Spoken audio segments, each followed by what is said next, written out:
रहमानिर्रहीम। अल्लाहुम्मा सल्लि अला मुहम्मदिन व अला आलि मुहम्मदिन व बारिक वसल्लिम।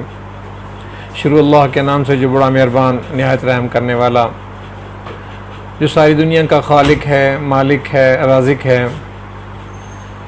जिसके कब्ज़े में मेरी जान है, जिसकी तरफ हम सब ने लौट कर वापस जाना है। अस्सलामु अलैकुम।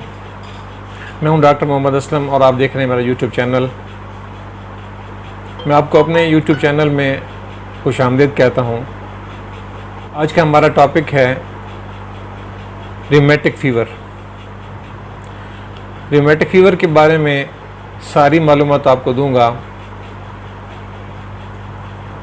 इसकी काजेज़ क्या हैं, इसकी अलामात क्या होती हैं और इसका ट्रीटमेंट क्या होना चाहिए। आपसे इतनी गुजारिश है कि इस टॉपिक को शुरू करने से पहले अगर आप मेरे यूट्यूब चैनल पर नए हैं तो काइंडली मेरे इस चैनल को सब्सक्राइब कर लें और बेल आइकन को प्रेस कर दें ताकि हमारे आने वाली नई से नई इंफॉर्मेटिव वीडियोस आप तक पहुंच सकें और आपको और आपके दोस्तों को फ़ायदा हो सके और आपको ये हमारी काविश पसंद आ जाए।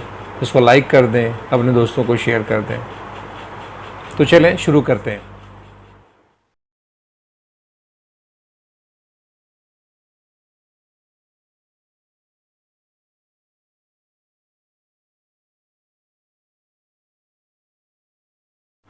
रिमेटिक फ़ीवर एक ऐसा बुखार है जिसमें जोड़ों और दिल की सोजिश हो जाती है। ये सोजिश दिल के अंदरूनी झिल्ली या बैरूनी झिल्ली या पूरे दिल में और जोड़ों में भी हो सकती है। ये बुखार अमूमन बचपन में 5 से 15 साल की उम्र में या बड़ी उम्र के लोगों को भी देखा गया है। अगर बात की जाए इसकी वजूहात की, इसकी काजेज़ क्या हैं। ये बुखार स्ट्रेप्टोकोकल बैक्टीरिया के इन्फेक्शन के बायस होता है। सबसे पहले ये इन्फेक्शन गले में होती है, उसके बाद ये इन्फेक्शन दिल और जॉइंट्स यानी जोड़ों की तरफ जाती है। लेकिन कई दफ़ा ये भी देखा गया है कि ये इन्फेक्शन गले में इन्फेक्शन किए बगैर ही डायरेक्टली दिल और जोड़ों की तरफ चली जाती है। इस बीमारी के बारे में ये मकूला मशहूर है, it eats the hearts and cracks the joints, यानी ये बीमारी दिल को खाती है और जोड़ों को क्रैक कर देती है। इसकी अलामात की कि सिम्टम एंड साइंस क्या होंगे। ये बुखार जोड़ों में सोजिश पैदा करता है। इस बुखार से खून में ESR का लेवल बढ़ जाता है। खून में सफ़ेद सेल्स का बढ़ जाना जिसको ल्यूकोसाइट्स कहते हैं। जोड़ों की सोजिश और दर्दें, जॉइंट्स में स्वेलिंग यानी जोड़ों की सूजन का हो जाना, कार्डिक फेलियर यानी दिल का फेल हो जाना, दिल की सोजिश का हो जाना, दिल का बढ़ जाना। नंबर 9, दिल की धड़कन का तेज़ हो जाना जिसे टैकीकार्डिया कहते हैं। नंबर 10, दिल की बैरूनी झिल्ली जिसको पेरिकार्डियम कहते हैं की सोजिश हो जाती है और उसमें पानी पड़ जाता है। दिल की अंदरूनी झिल्ली को एंडोकार्डियम कहते हैं। अंदरूनी झिल्ली की सोजिश हो जाती है जिसकी वजह से दिल के वाल्व्स पर छोटे छोटे थ्रोम्बोसिस बन जाते हैं। थ्रोम्बिस क्लॉट को कहते हैं, खून का क्लॉट बन जाना, क्योंकि खून की नालियों में बनते हैं क्लॉट्स। ये कैफियत खून के गाढ़ा होने की वजह से हुआ करती है। नंबर 12, जिस्म पर स्किन पर छोटे छोटे दाने निकल आते हैं। नंबर 13, जोड़ों की अजीब तरह की सोजिश हुआ करती है।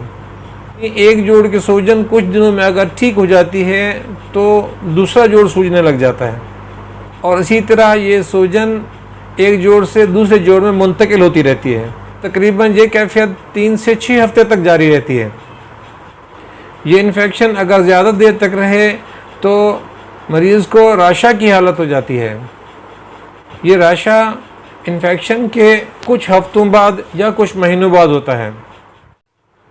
मरीज़ का क्लिनिकली मायना किया जाए तो पेशेंट को बुखार चढ़ा हुआ होता है, टांगों और बाजुओं के बड़े बड़े जोड़ सूजे हुए होते हैं, उनको हाथ लगाने से मरीज़ को दर्द होता है, इसके दिल की धड़कन तेज़ हो जाती है, राशा की कैफियत पैदा होती है और स्टेथोस्कोप से अगर दिल की हालत को चेक किया जाए तो सिस्टोलिक मर मर की आवाज़ देता है। रिमेटिक फीवर में अगर टेस्टों की बात की जाए कि टेस्ट कौन कौन से हुआ करते हैं और टेस्टों के रिज़ल्ट क्या आते हैं। नंबर 1, खून में सफ़ेद सेल्स की तादाद ज़्यादा हुआ करती है। नंबर 2, ब्लड में ESR लेवल बढ़ जाता है जिससे इन्फेक्शन ज़ाहिर होती है। नंबर 3, इकोकार्डियोग्राफी कराने पर दिल के वाल्व्स की ख़राबी का ज़ाहिर होना। दिल की झिल्लियों में पानी देखा जा सकता है। आप मरीज़ के खून का टेस्ट CBC करवाएं ताकि मंदरजा वाला कैफियत खून की देखी जा सके। अब इसमें होम्योपैथिक ट्रीटमेंट की बात की जाए कि होम्योपैथिक में कौन कौन सी दवाइयाँ जो इसमें कारगर साबित होती हैं, जो इसमें हेल्पफुल होती हैं, जिसका बहुत ज़्यादा रिज़ल्ट मिलता है, जो इमीडिएटली जो बहुत ज़्यादा इफ़ेक्टिव होती हैं, उसमें सबसे पहले इकोनाइट का नाम आता है। जिस मरीज़ की दवा इकोनाइट होगी उसमें शदीद किस्म की बेचैनी होगी, उसे मौत का खौफ होगा, शदीद बुखार होगा, तेज़ प्यास होगी, की सारी अलामतें सवियर किस्म की होगी, सर्दी लग रही होगी उसे। अगर ये अलामत हों तो इकोनाइट 30 पावर में 1-1 घंटा से 2-2 कतरे उसको ज़ुबान पर टपकाएं या 1 चम्मच पानी में डालकर 2-2, 3-3 कतरे पिलाएं 1-1 घंटा के वक्फा से, तो वो संभल जाएगी उसकी तबीयत। इसकी अगली दवाई है बेलाडोना 30। बेलाडोना की अलामत कुछ यूँ होंगी, पाँव ठंडे होंगे, सर गर्म होगा, चेहरा सुर्ख होगा क्योंकि ब्लड सप्लाई सारी सर की तरफ होती है, बुखार शदीद होगा, प्यास नहीं होगी इस मरीज़ को। इस दवा की ये मखसूस अलामत हैं, यानी पाँव ठंडा, सर गर्म, चेहरा सुर्ख, आँखें सुर्ख, प्यास नहीं होगी, सर में हो सकता है शदीद किस्म का दर्द हो। रूमेटिक फीवर की अगली दवाई है ब्रायोनिया 30। मैं जितनी दवाइयाँ आपको बता रहा हूँ उसका मतलब ये हरगिज़ नहीं है कि आपने सारी दवाएं इस्तेमाल करानी है मरीज़ को या ख़ुद जो भी आप हैं।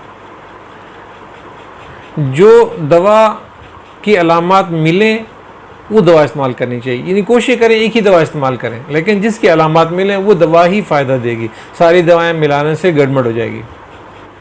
ब्रायोनिया की अलामत ये हैं कि हरकत से ज़्यादती होगी। अगर भी आराम से पड़ा है तो हो सकता है कि सुकून में हो कुछ हद तक, वो हर किसी भी हरकत नहीं करना चाहता, हल्का सा आप उसे छेड़ेंगे तो उसकी चीख निकल जाएगी, वो मत छेड़ो मुझे।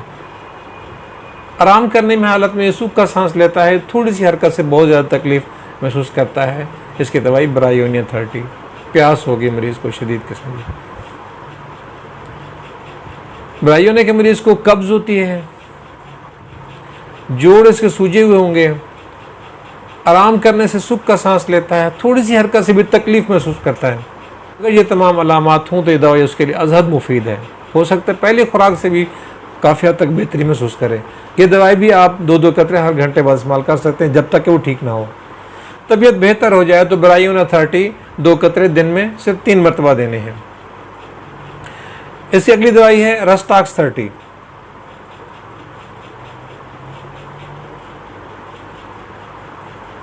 रस्टाक्स ब्रायोनिया के उलट होती है इसकी सिम्टम, यानी ब्रायोनिया में सुकून करने से सूख का सांस लेता है मरीज़, हल्की सी हरकत से भी उसको तकलीफ होती है, इवन की आंखें भी खोलना नहीं चाहता, बात नहीं करना चाहता, खांसी आए तो तकलीफ होती है, छींक आए तो शदीद तकलीफ महसूस करता है, बात करना नहीं पसंद करता, दिल करता है बस सोया रहो आंखें बंद करके, हल्की सी हरकत उसके लिए तकलीफ देती है। उसके बरक्स रस्टाक्स 30। रस्टाक्स में क्या होता है, मरीज़ आराम नहीं कर सकता, अगर आराम से लेटे तो तकलीफ महसूस करता है, तो कभी इधर करवट बदलेगा, कभी इधर करवट बदलेगा, कभी एक जगह लेट नहीं सकता, एक जगह बैठ नहीं सकता, बैठने से तकलीफ महसूस करेगा, हरकत से आराम महसूस करता है, बैठने से सुकून करने की हालत में वो तकलीफ महसूस करता है। इसकी दवाई रस्टाक्स होती है। इसकी अगली दवाई है पल्सटिला 30। शाम के वक्त बुखार का हो जाना और दीगर तकालीफ में शाम के वक्त ज्यादती होती है।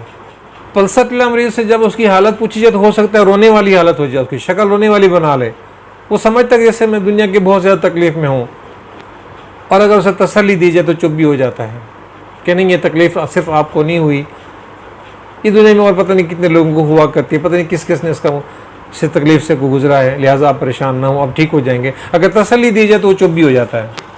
ब्रायोनिया के मरीज़ में प्यास शदीद होती है, पानी गिलास भर भर के पीता है। पल्सटिला का मरीज़ जो है ना, वो पानी कि प्यास होती है, मुंह खुश्क होता है, प्यास नहीं होती, पानी नहीं पीता, हालांकि मुंह खुश्क है उसका, ये पल्साटिला है। जोड़ों की दर्दें और सूजन अदल बदल कर लाएंगी अलामात। पल्साटिला की सारी अलामात एक जैसी नहीं होती, वेरिएशन आती है, कभी यहाँ दर्द, कभी वहाँ दर्द, कभी सर में दर्द, कभी पाँव में दर्द, कभी जोड़ में दर्द, कभी सूजन हो गई।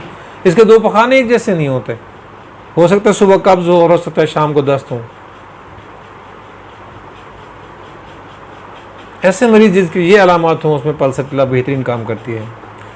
इसकी भी 30 पावर होगी और 2 कतरे दिन में 3 मरतबा, बहुत ज़्यादा फ़ायदेमंद है। इसकी अगली दवाई है जेल्सीमियम 30।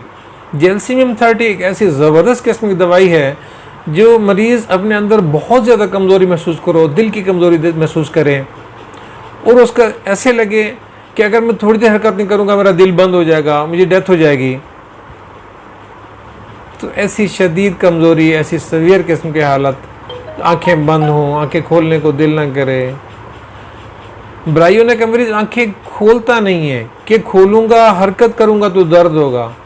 जेल्सीमियम का मरीज खोल ही नहीं सकता, सकत ही नहीं होती, ताकत ही नहीं होती, पूरी की पूरी बॉडी शदीद सवियर किस्म के वीकनेस में चली जाती है, बीपी लो हो जाता है।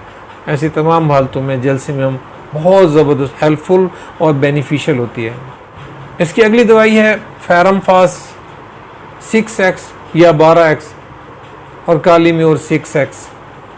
ये दोनों दवाइयाँ अगर अदल बदल कर दी जाएं तो बहुत ज़्यादा हेल्पफुल होती हैं, सोजिश को कम करती हैं, बुखार को कम करती हैं, प्यास को कम करती हैं और काफ़ी हद तक स्टिमुलेट करती हैं बॉडी को और बंदा बेहतरी फील करता है, थोड़ी देर में बेहतर हो जाता है।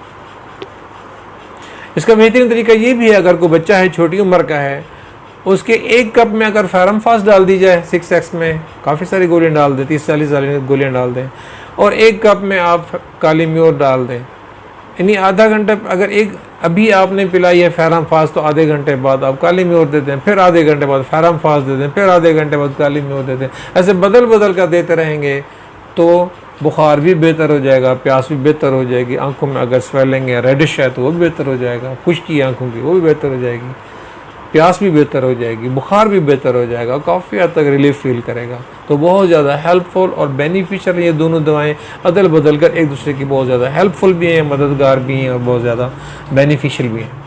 कुछ ज़रूरी बातें, जब रूमेटिक फीवर हो जाए तो बेहतरीन यह है कि पेशेंट को आराम करने का मशवरा दें, रेस्ट करें, और रेस्ट से ही बहुत ज़्यादा जल्दी बेहतर होगा। अगर वो साथ साथ मूवमेंट भी रखेगा तो चूँकि जोड़ों में स्वेलिंग हुई है, सूजन हुई है, हो सकता है कि जोड़ में खुश्की भी हुई हो तो और ज़्यादा नुकसान बढ़ने का ख़दशा है, हो सकता है कि बुखार को और ज़्यादा तवील पकड़ जाए। रूमेटिक फीवर से बचने की एक तरकीब ये भी है कि अगर इसमें मरीज़ को गले की इन्फेक्शन हो गई हो तो उसके गले का फिलफौर इलाज कराएं। उसका एक तरीका ये भी है कि जहाँ ये दवाइयाँ दे रहे हों वहाँ गर्म पानी में नमक डालकर गरारे करवाएं या हल्दी का कहवा बनाकर गरारे करवाएं, तो वो बहुत ज़्यादा बेनिफिशियल होता है क्योंकि हल्दी एंटीसेप्टिक है और बेहतरीन फ़ायदा देती है गले के इन्फेक्शन में। अगर गले का बर वक्त ट्रीटमेंट कर लिया जाए, उसकी जितनी मैनेजमेंट कर ली जाए, उसको ठंडे पानी से बचाया जाए तो बुखार जल्दी कवर हो जाता है, ज़्यादा देर तक लंबा नहीं होता, बुखार जल्दी क्लियर हो जाता है। जिस मरीज़ को रूमेटिक फीवर हो जाए एक दफ़ा तो हो सकता है उसको बार बार ये अटैक हों, तो अगर गले की इन्फेक्शन हो ऐसे मरीज़ को तो उस गले की इन्फेक्शन को मामूली न समझा जाए, उसको फिलफौर संभाला जाए। यानी अगर गले की इन्फेक्शन हो गई है तो उसको फिलफौर एहतियात भी करना चाहिए, रेस्ट भी करना चाहिए और ऐसी जो डाइट है इनटेक करनी चाहिए जिससे गले को तकलीफ़ ना हो, और ख़ास तौर पर ठंडे पानी से बिल्कुल ही अवॉइड करना चाहिए, बंद कर देना चाहिए। और कहवा, हल्दी का कहवा जैसे वो पीना भी चाहिए, उसके गरारे भी करने चाहिए, नमक के गरारे करने चाहिए और जल्दी, ताकि जैसे फेरमफास है, जैसे कालीम्योर है, ये दोनों दवाएं गले को बहुत ज़्यादा जल्दी बेहतर करें। जैसे बेलाडोना है, अगर गले में खुश्की हो और गला रेडिश हो तो बहुत ज़्यादा फ़ायदेमंद है। तो ऐसी तमाम हालतों में ये दवाइयाँ बार बार रिपीट करने से गला बेहतर हो जाता है। जब गला बेहतर हो जाएगा तो बुखार जल्दी ठीक हो जाएगा, जब बुखार ठीक हो जाएगा तो इस मर्ज़ का दौरानिया कम हो जाएगा, जल्दी क्लियर हो जाएगा। इलाज के दौरान ज़ूद हज़म ग़िज़ाएँ, ऐसी डाइट जिसको, मेरा तो मशवरा ये है वो यानी डिटेल में आपको ज़्यादा बताने की ज़रूरत नहीं है, आपको खुद समझ में आ जाने चाहिए। जैसे सीवियाँ हैं, जैसे साबूदाना है, जैसे दलिया है, यानी वो ग़िज़ा जो आप चम्मच से खा सकें, लिक्विड सॉफ्ट डाइट। ऐसी ग़िज़ा ना खाएं जैसे हार्ड डाइट है, जैसे आप रोटी लेते हैं, सालन लेते हैं, चपाती लेते हैं, या इस तरह के चावल लेते हैं, इस तरह की चीज़ें जो गले में इन्फेक्शन का बायस बने, क्योंकि गला पहले से अंदर से डैमेज है, बहुत ज़्यादा स्वेलिंग हुई है, रेडिश है। तो अगर ये चीज़ें आप इस्तेमाल करेंगे, ऐसी हार्ड डाइट इस्तेमाल करेंगे, तो हो सकता है कि इन्फेक्शन और ज़्यादा देर तक लंबी हो जाए, फिर बुखार बढ़ जाए, फिर बुखार या सवीर कंडीशन बन जाए, क्योंकि बुखार में बहुत ज़्यादा वीकनेस आती है, खून की कमी होती है, और खून की कमी से पूरे जिस्म में कमज़ोरी होती है, और कमज़ोरी आपको पता है किस तरफ ले जाती है। लिहाजा अपने आप को बचाएं, अपनी सेहत का ख्याल रखें। आज के लिए इतना ही, मिलते हैं इंशाल्लाह अगली किसी वीडियो में। तब तक के लिए अल्लाह हाफ़िज़।